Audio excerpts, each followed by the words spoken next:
Hey class, we're back.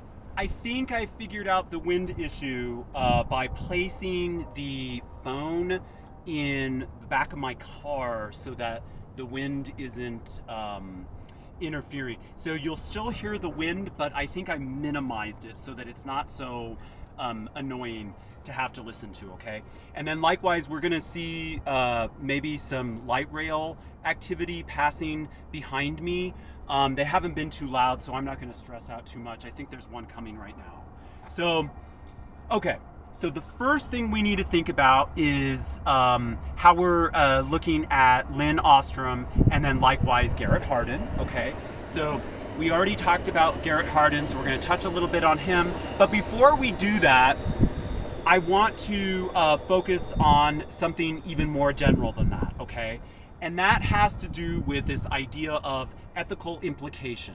So when we're in the pandemic, one thing that's really interesting about the pandemic is it puts these issues into sharp focus. So that's one of the reasons why we've been using COVID as a way to work through our lessons so far, because it's amazingly convenient. And it's also convenient in terms of thinking about this idea of implication. So when we are, for example, sheltering in place and social distancing, we are doing that in the name of public health, okay?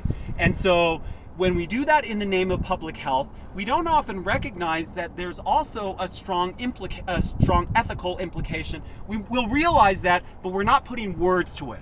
We're not announcing it, so to speak. We know it's good, but we don't necessarily put words to it in specifics. So that's a little bit of how I'm wanting you to work. So when you're looking at Garrett Hardin, you're pulling out what's implicit in terms of utilitarianism, and then likewise with Lynn Ostrom, I'm going to have you do that in terms of ethics of care, and she's going to be remarkably clear in that respect too. So what you're doing is you're detailing out what's implicit, what's implied.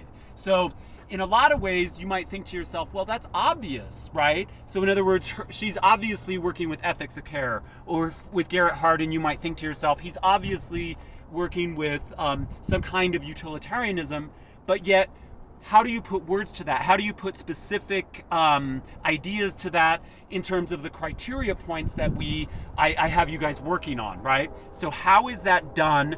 It might give you a little insight into what it is that I'm doing to help you understand working through the ethics better, okay?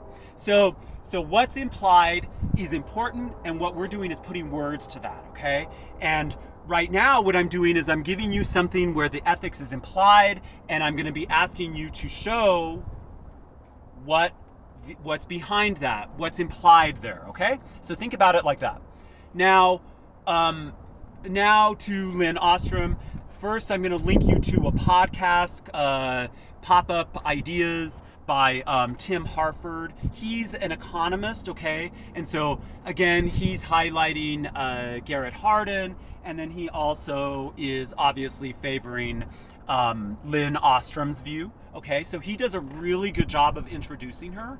And so all I'm really doing is following up, because I'm also going to have a video that I'm going to link you to from featuring an interview of hers that from Big Think, a series called Big Think that has her has an interview with her where she's giving us a general idea of how she's working through her economic theory, okay? So this is important for us because we're seeing things that are implied, and we're also seeing how those, the theory, the philosophical, ethical theory is working behind that, okay? So we're going underneath the ideas to see what's important, okay? So think about that. So Garrett Hardin, we know, thought that the tragedy of the commons was not sustainable. We needed to do something about it in terms of reforming our attitude of conscientiousness, and this was not a very friendly approach for the vulnerable and poor populations, right? remember he was cited by the Southern Poverty Law Center as being racist. Okay, and so there's problems with this guy. And so what we're going to do now is look at Lynn Ostrom's critique of Garrett Hardin through understanding that no, it's a tragedy only if you accept it as a tragedy. So in other words, the problem isn't necessarily having to do with population by way of our resource management. It has to do with working through the specific context of the situation and geography in this interdisciplinary way, okay? So that's something that's really important for Lynn Ostrom to critique Garrett Hardin's position, okay? So think about that, right?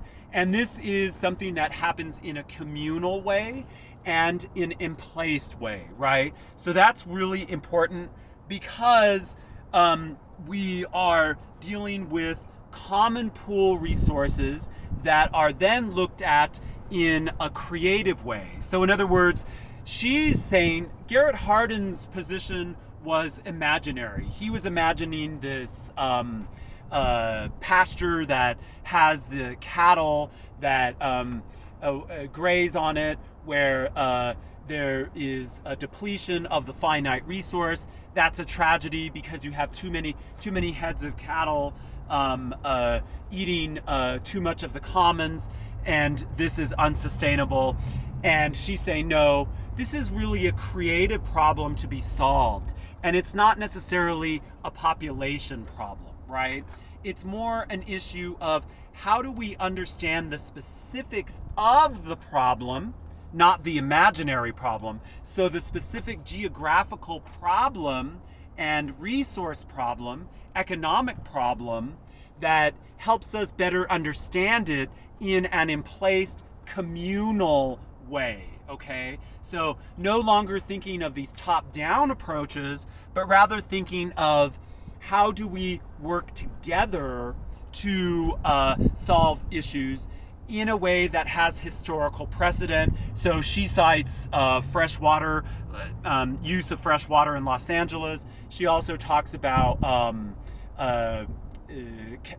resources in Kenya and how they were working with, how people were working with the Maasai, etc. Okay, to help them better deal with resource management, as opposed to this top-down approach. And so one thing that's clear there is we see a way of working that looks a lot like what we were thinking about earlier in terms of field philosophy, right? So field philosophy was an emplaced recognition, and it was also an experiential recognition. So again, the point is made that this is not, she's not straying away from objective criteria by which to solve problems, but rather that we need to understand that objective criteria is not the only way in which we work.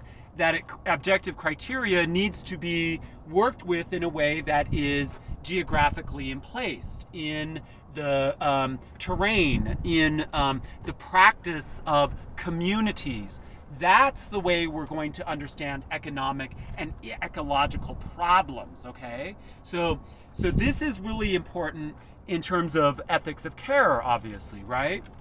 And so she also mentions the term polycentricity. So this idea of polycentricity also is linked to the other term of emphasis on the interdisciplinary approach. So this interdisciplinary approach is extremely important because it's really just thinking of this idea that, look, philosophy doesn't have all the answers, economics doesn't have all the answers, health care doesn't have all the answers.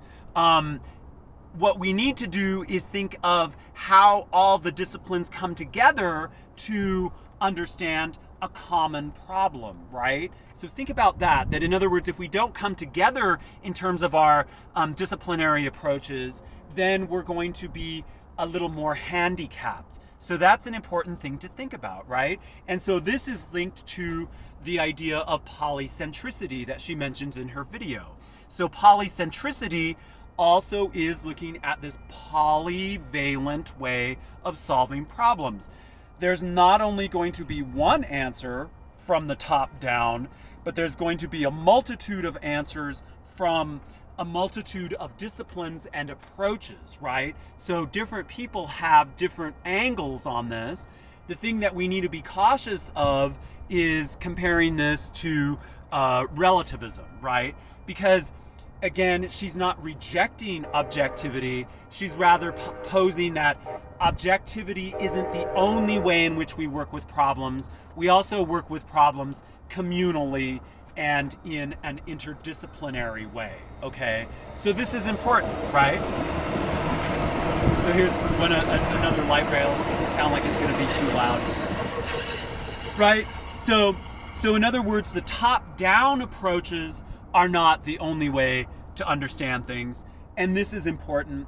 And I think that's all I'm gonna touch on now. So we're gonna take it from there, and I'm gonna have further details on what to do with the second quiz, and how to deal with the arguments of Lynn Ostrom in a more clarified way on D2L. So I wish you the best of luck, and we're almost there. We're on the home stretch here, so y'all take care and talk to you later. Bye.